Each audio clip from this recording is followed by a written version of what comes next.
Le Real Madrid prépare déjà l'arrivée de Kylian Mbappé au sein du club merengue. Le plan incroyable du FC Barcelone pour décrocher Bernardo Silva. Bonjour à vous, chers amis téléspectateurs d'Afrique Sport. C'est un plaisir, un réel plaisir de vous retrouver dans votre revue de presse quotidienne. Comme d'habitude, que vous soyez au travail ou à la maison, vous restez avec nous pour ce tour de l'actualité sportive, chers amis, que nous allons débuter avec le joueur sénégalais Dion Lopy qui évolue du côté de Reims. Accord total trouvé avec Almeria. Il va débarquer du côté de l'Espagne pour passer sa visite médicale d'ailleurs ce soir et va jouer dans le championnat espagnol. Le joueur sénégalais pour un montant de 10 millions d'euros comme l'a si bien évoqué notamment la presse sénégalaise, mais en même temps confirmé par Sky Sport et Fabricio Romano. Dion Lopy va débarquer du côté d'Almeria en Espagne pour passer sa visite médicale ce soir avec succès, mais en même temps signer son nouveau contrat de 6 ans avec le club espagnol. Après cela, chers amis, nous allons parler de Sofiane Amrabat, le joueur marocain. Là, on sait que c'est Manchester United qui est sur le coup, qui est en pole position pour essayer de le décrocher. Les Red Devils sont en train de voir comment formuler une offre officielle à la Fiorentina pour décrocher le joueur marocain. Mais ce matin, Sky Sport Germany nous donne une nouvelle information concernant le dossier Sofiane Amrabat. On sait tous qu'il veut quitter le club de la Fiorentina actuellement, qu'il veut quitter, mais la Fiorentina, comme le président l'avait évoqué il y a de cela quelques semaines, n'a pas encore reçu d'offre officielle. Il y a le Bayern Munich qui se positionne. On sait tous que Thomas Tuchel est à la recherche d'un milieu de terrain pour compenser parfois, si toutefois Goretzka part. Et actuellement, ils avaient visé Tchouaméni. Là, c'est Sofiane Amrabat comme sentinelle qui a été visé par le club bavarois. Selon Sky Sport Germany, le joueur marocain, c'est le Bayern qui maintenant entre dans la danse et va dans la course pour essayer de le décrocher. Ça sera donc la guerre entre Manchester United et Red Devils et le club bavarois pour Sofiane Amrabat. Pour le moment, le joueur est attentiste. Le joueur n'a pas encore reçu, comme je l'ai évoqué tantôt, d'offres officielles venant des Red Devils. Et là, si toutefois le Bayern arrive à faire une offre intéressante, certainement, il trouverait un accord avec Amrabat pour pouvoir le décrocher et la Fiorentina pourrait le laisser partir. Maintenant, chers amis, dites-nous en commentaire, Amrabat doit-il rejoindre Manchester United ou le Bayern Munich? Quel est le club le plus adéquat pour lui pour pouvoir évoluer, continuer sa progression en Europe? Donnez vos avis en commentaire. Ensuite, nous allons maintenant parler du Bayern Munich, toujours rester avec le club bavarois après Amrabat, c'est Harry Kane. Ce dossier qui rend fou les Bavarois. Hier, il y a le Bayern Munich qui a lancé l'ultime offre de 100 millions d'euros à prendre ou à laisser venant de la direction bavaroise parce qu'ils ne sont pas du tout d'accord avec la façon de faire de Daniel Levy et la direction de Tottenham. On dirait qu'ils ne veulent pas carrément laisser partir Harry Kane. Là, du moment où à chaque fois il faut monter le prix, ça devient compliqué. Le Bayern Munich a formulé une offre de 100 millions d'euros à prendre ou à laisser. Certains médias même ont parlé d'ultimatum jusqu'à minuit, mais selon comme l'a si bien évoqué la presse allemande ce matin et la presse anglaise d'ailleurs, le Bayern Munich veut très vite une réponse venant de la direction de Tottenham et ils attendent une réponse ce samedi. Ce samedi, ils attendent une réponse venant de Daniel Levy et de la direction de Tottenham parce qu'ils ne veulent plus perdre de temps avec ce dossier. Du moment où ils ont formulé 3 offres, la première de 80 millions d'euros qui a été refusée par la direction de Tottenham, la deuxième de 90 millions d'euros refusée et cette fois-ci, ils ont formulé une offre de 100 millions d'euros, bonus y compris. Maintenant, il faut rappeler que les Spurs de Tottenham réclamaient la somme de 117 millions d'euros pour laisser filer Harry Kane. J'espère qu'ils vont trouver une solution. Ce qui est sûr, c'est que le club bavarois a lancé l'ultime offre de 100 millions d'euros. Pensez-vous, chers amis, que c'est Tottenham qui ne veut pas laisser Harry Kane rejoindre le club bavarois ou c'est Harry Kane qui doit faire le forcing pour finalement décider de rejoindre le Bayern Munich? Donnez vos avis en commentaire, je vais les lire avec beaucoup d'attention. Ensuite, maintenant, nous filons en Italie avec Scamacca, le joueur italien, l'ancien attaquant de Sassuolo qui va débarquer en Italie, qui va faire son comeback en Italie. 1 an après avoir rejoint West Ham, il va retourner du côté de la Serie A en Italie cette fois-ci pour rejoindre l'Atalanta. L'Atalanta qui fait une offre plus intéressante que l'Inter de Milan parce qu'on l'a si bien évoqué Corriere dello Sport, l'Inter de Milan était sur le coup pour décrocher Scamacca et là actuellement c'est l'Atalanta qui entre dans la danse et qui devance les Nerazzurri. La Gazzetta dello Sport va dans le même sens. pour nous dire que oui, c'est une offre de 25 millions d'euros plus 5 millions de bonus que l'Atalanta a mis sur la table, comme vous le voyez ici, pour pouvoir décrocher l'attaquant Scamacca qui évolue du côté de West Ham. Il va retourner, il va faire son comeback en Italie, l'attaquant italien, comme je l'ai dit, l'ancien attaquant de Sao Solo, pour revenir du côté de la Serie A cette fois-ci avec Atalanta. Que pensez-vous, chers amis, de ce transfert? Scamacca doit-il revenir en Italie avec l'Atalanta ou rester en Angleterre? Vous donnez vos avis en commentaire. De l'autre côté aussi, on parle toujours avec la Gazzetta dello Sport de l'échange entre Lukaku et Vlahovic. Toujours les discussions qui sont en cours. Les négociations sont en cours entre Chelsea et la vieille dame. Là, actuellement, comme vous le savez, les Blues de Chelsea veulent mettre Romelu Lukaku plus la somme de 20 millions d'euros pour pouvoir décrocher Vlahovic, l'attaquant de la Juve qui veut partir. Maintenant, une chose est sûre, c'est que la vieille dame réclame 35 à 40 millions d'euros alors que Chelsea veut passer à l'action avec la somme de 20 millions d'euros plus Romelu Lukaku. Maintenant, espérons que la Juve va l'accepter. Maintenant, ce qui est sûr, c'est qu'actuellement, Chelsea veut coûte que coûte décrocher cet attaquant avec notamment la blessure de Nkunku. Maintenant, chers amis, nous irons en Espagne.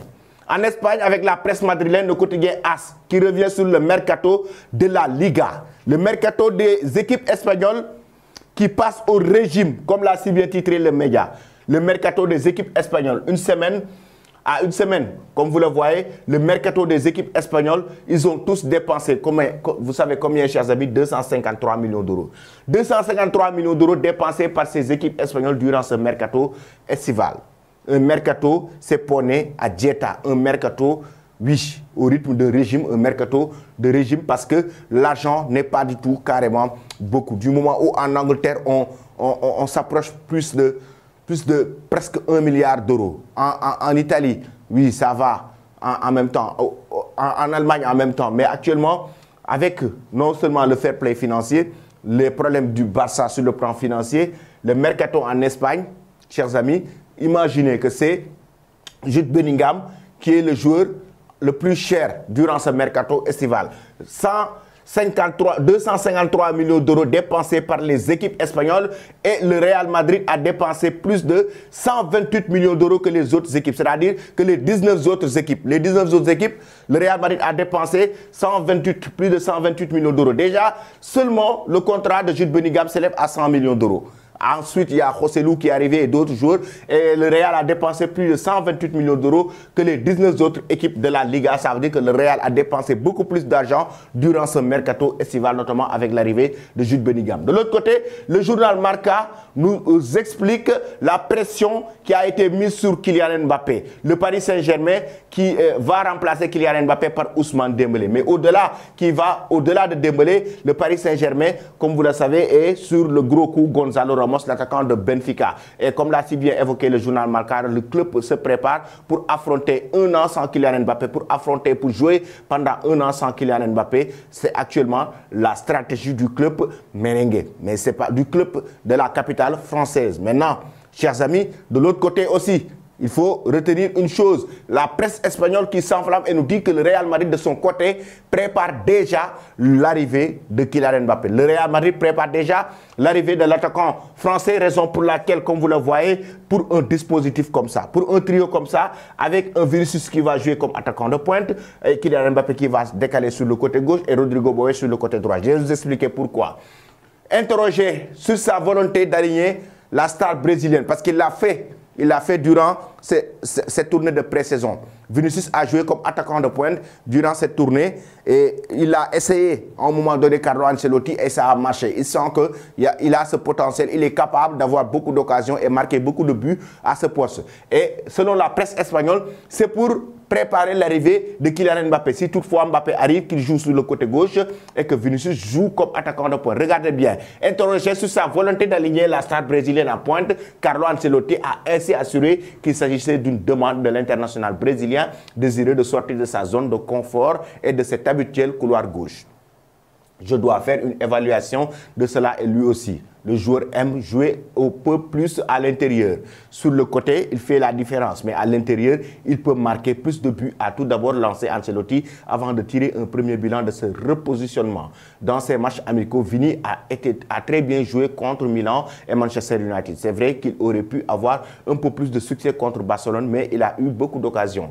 Je ne sais pas s'il a eu des occasions en jouant sur le côté, même s'il reste sur le meilleur dans ce domaine, c'est la pré-saison. Et si nous essayons pas des choses maintenant, nous ne pourrons pas le faire plus tard. A ainsi lancé l'Italien de 64 ans, Carlo Ancelotti, comme l'a si bien évoqué la presse espagnole et comme l'a si bien déclaré, il veut mettre maintenant Vinicius comme attaquant de pointe et l'essayer si ça marche bien. Et la presse espagnole nous dit que parce que Carlo Ancelotti est en train de préparer de l'espace pour Kylian Mbappé sur le côté gauche. Selon la presse espagnole, c'est pour que Kylian Mbappé arrive pour pouvoir décaler et jouer dans l'espace parce qu'il n'est pas du tout à l'aise comme attaquant de pointe. On se rappelle lors du match nul face à Reims la saison dernière et que Kylian Mbappé n'était pas du tout à l'aise comme attaquant de pointe lorsqu'il jouait avec le Paris Saint-Germain. Maintenant, sur le côté gauche, ça veut dire que Vinicius et Kylian Mbappé Rodrigo, ce sera un trio que le Real Madrid va bel et bien attendre. Maintenant, on espère aussi que Kylian Mbappé arrive du mois où le bras de fer continue avec le club de la capitale française et que le Real Madrid attendrait jusqu'en 2024. Là, actuellement, si le Real ne formule pas une offre, ça veut dire qu'ils ne sauveront pas Kylian Mbappé qui veut débarquer au sein du club de la capitale espagnole. Maintenant, chers amis, dites-nous en commentaire que pensez-vous de ce dispositif si toutefois Kylian Mbappé arrive. Sur le côté gauche, Vinicius attaquant de pointe, Rodrigo Boes sur le côté droit. Que pensez-vous de ce trio d'attaque? J'aimerais avoir vos avis en commentaire. Si vous êtes d'accord avec Ancelotti pour que Vinicius joue comme attaquant de pointe, est-ce que si Kylian Mbappé arrive comme sur le côté gauche, est-ce que ce sera un très bon trio? J'aimerais avoir vos avis là-dessus en commentaire. Nous filons maintenant du côté de la presse catalane. La presse catalane avec Bernardo Silva. L'ultime intention du Barça pour Bernardo Silva. Le FC Barcelone veut coûte que coûte décrocher le milieu de terrain portugais. Formula Bernardo Silva. Le Barça qui veut vraiment décrocher ce milieu de terrain avec le départ d'Ousmane Dembélé. Et l'arrivée d'Ilkay Gundogan, ils formeront un très bon trident au sein du milieu de terrain. Mais en même temps, qui est capable de jouer sur le côté droit comme il l'a fait avec Manchester City cette saison. Regardez bien, le FC Barcelone veut présenter un prêt avec option d'achat. Veut récupérer Bernardo Silva sous forme de prêt avec option d'achat, comme l'a si bien évoqué la presse catalane. Ce prêt avec option d'achat va permettre au Barça de récupérer Bernardo Silva sans dépenser énormément d'argent sur le joueur portugais cette saison en attendant de retrouver des rentrées d'argent. Si toutefois Manchester City refuse ce prêt avec option d'achat, le Barça a un plan B.